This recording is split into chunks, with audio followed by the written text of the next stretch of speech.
海洋拳。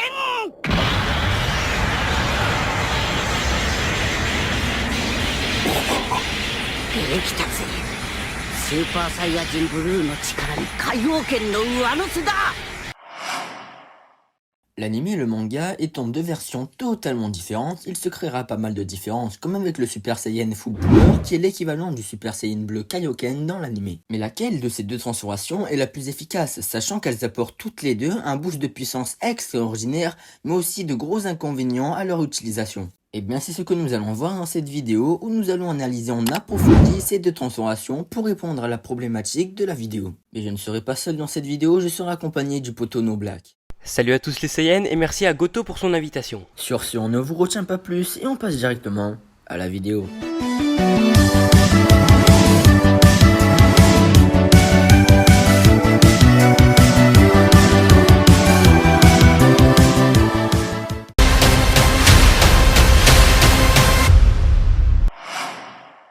Le Kaioken est l'une des techniques, ou même voire la technique la plus puissante à l'échelle mortelle. En effet, cette technique est un multiplicateur de puissance phénoménal, avec lequel on peut varier le facteur de la multiplication de notre puissance en fonction de notre maîtrise du Kaioken.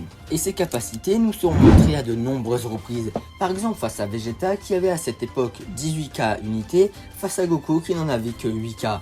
Mais grâce au Kaioken, la puissance de Goku passera à 32 000 unités, ce qui est bien supérieur aux 18 000 de Vegeta. Et ce boost de puissance sera effectué à l'aide du quadruple Kaioken.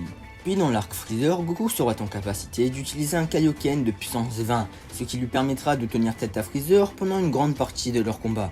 Mais s'il n'y aurait pas eu de conséquences à l'utilisation du Kaioken, ça aurait été trop cheaté. En échange de son utilisation, le corps de son utilisateur subira énormément de dégâts, à tel point qu'une simple frappe de Yajirobe fera de gros dégâts à Goku.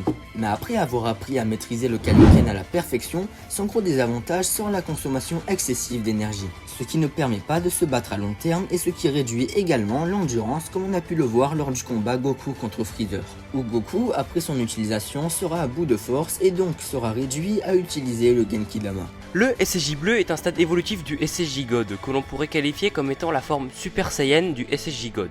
Officiellement, il n'existe aucun chiffre pour déterminer son multiplicateur de puissance, mais certaines théories s'appuient sur le fait que cette transformation soit une forme SSJ, pour dire qu'elle multiplie par 50 la puissance du SSJ God, mais il est très probable qu'on ne connaîtra jamais la réponse.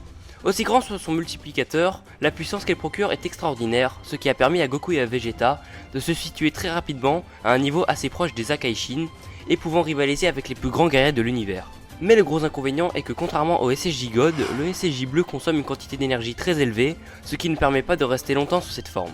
C'est pour cela que parfois Goku alternera entre le SSJ bleu et le SSJ God pour ne pas perdre trop d'énergie tout en pouvant infliger de gros dégâts à son adversaire. De plus, elle n'inflige aucun gros dégât au corps lors de son utilisation et d'après ce qu'on a vu dans l'anime, Goku et Vegeta apprenant à l'utiliser, moins elle consommera d'énergie. En fait, tout se joue au contrôle du Ki, un peu de la même façon que le Golden Freezer, qui après avoir maîtrisé sa forme n'aura plus aucun problème de consommation d'énergie. Maintenant que l'on vous a présenté la technique et la transformation qui vont contribuer à cette fusion surpuissante, il est maintenant temps de passer aux points négatifs et positifs en commençant par les points négatifs. Premièrement, lors de sa première utilisation, Goku dira lui-même que s'il avait raté cette fusion, il aurait perdu le contrôle de son énergie et il serait probablement mort. Donc déjà, cette technique est dangereuse sans même avoir eu le temps de l'utiliser. Mais bon, vous connaissez Goku, il parviendra à réussir cet exploit qu'il gardait secrètement pour Beerus. Mais assembler une technique et une transformation qui consomment individuellement beaucoup d'énergie, les fusionner va rendre cette consommation encore plus élevée. D'ailleurs, Goku ne durera pas longtemps face à Id, et il tentera d'en terminer vite fait avec un Kamehameha pour raccourcir le temps du combat. Mais la consommation d'énergie n'est pas le seul problème de cette fusion. Elle inflige également beaucoup de dégâts à Goku, ce qui va grandement le déstabiliser durant le combat. Et comme si ce n'était pas suffisant, après son utilisation, Goku ne parviendra plus à maîtriser son ki pendant quelques temps. Donc cette technique est dangereuse avant, pendant et après son utilisation, ce qui n'est pas très efficace sur le long terme. Mais un peu plus tard, durant le tournoi du pouvoir, Goku parviendra à maîtriser encore mieux cette technique, ce qui ne lui fera plus de dégâts liés à son utilisation, mais ce qui demandera toujours une grande quantité d'énergie. Les conséquences ont beau être nombreuses et dangereuses, ça n'empêche pas que le résultat de cette fusion est juste incroyable. En effet, elle multiplie la puissance du SSJ bleu, qui individuellement est déjà très puissant, donc je vous laisse imaginer le résultat. Cette fusion a permis à Goku de prendre le dessus sur Hit, qui avait évolué durant le combat pour maintenant faire des bonds dans le temps de 5 fractions de seconde, ce qui mettra à mal Goku. Mais après avoir utilisé sa botte secrète, toutes ses capacités seront décuplées, et sa vitesse sera telle que même Hit, avec son saut temporel, n'arrivera pas à le suivre. Puis Goku le réutilisera face à Zamasu fusionné, et en un coup de pied d'une puissance phénoménale, Zamasu fusionné sera explosé au sol, comme une crêpe Nutella.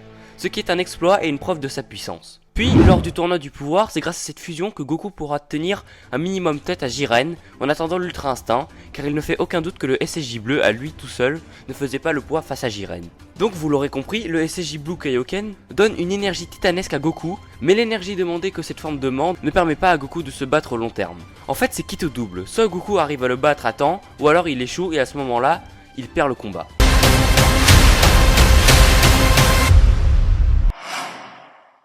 Maintenant, passons au Super Saiyan Bleu Full Power. Mais avant de commencer, avec les points positifs et négatifs, une brève présentation s'impose. Le Super Saiyan Blue Full Power est une transformation qui a pour but d'exploiter à 100% les capacités du Super Saiyan Bleu en scellant cette puissance dans son corps.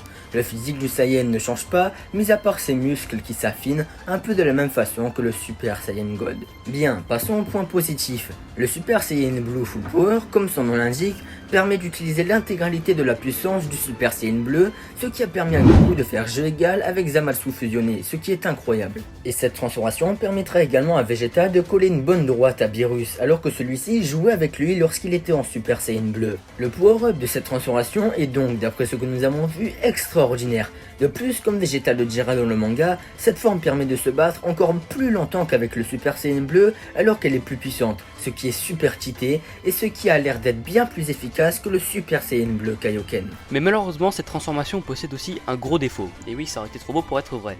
Vegeta dira lui-même que conserver l'énergie du SSJ bleu à l'intérieur du corps est extrêmement dur, car cette puissance émet une pression très violente à l'intérieur du corps. Et cette pression est telle qu'elle pourrait carrément exploser et amener Goku à sa perte. Donc en résumé, cette transformation déploie une puissance extraordinaire et en plus sa consommation d'énergie est beaucoup moins élevée que le SSJ bleu, mais en contrepartie, en utilisant cette technique, le corps prend énormément de dégâts par la pression qui pourrait même tuer l'utilisateur. Pour ma part, je pense que je me porterai plus vers le SSJ Blue Kaioken, déjà car le Kaioken est ma technique préférée et qu'elle accorde beaucoup plus de flow à Goku, mais c'est aussi une question de preuve. On a pu beaucoup plus voir le SSJ Blue Kaioken en action contre de redoutables adversaires comme Hit ou Jiren, comparé à un SSJ Bleu Full Power qui n'aura eu que comme ennemi Zamasu fusionné, qui, je pense, est bien moins fort qu'un Jiren au maximum de sa puissance. Je comprends totalement l'avis des No Black, mais pour ma part, je pense que le Super Saiyan Blue Full Power est plus efficace. Tout simplement car elle libère la même quantité d'énergie que le Super Saiyan Bleu Kaioken, mais pour une durée supérieure. Et vous me direz sûrement qu'elle est dangereuse, alors oui c'est vrai, mais ni Goku ni Vegeta ont succombé à cette transformation, donc pour moi elle est plus efficace sur le long terme. Merci à tous et à toutes d'avoir suivi cette vidéo jusqu'à la fin, j'espère très sincèrement qu'elle vous aura plu. Si c'est le cas, n'hésitez pas à liker et à vous abonner, ça me soutient énormément. Et encore un grand merci à No Black d'avoir accepté l'invitation, et n'hésitez pas à aller vous abonner à sa chaîne car il a perdu son ancienne chaîne à plus de 1000 abonnés à cause d'un hack. D'autant plus que ses vidéos sont d'une très bonne qualité. Bon, sur ce je vous dis bye. En tout cas, ça a été un vrai plaisir de passer sur la chaîne de Goto, et j'espère sincèrement que la vidéo vous aura plu, car moi je vous dis à la prochaine, salut!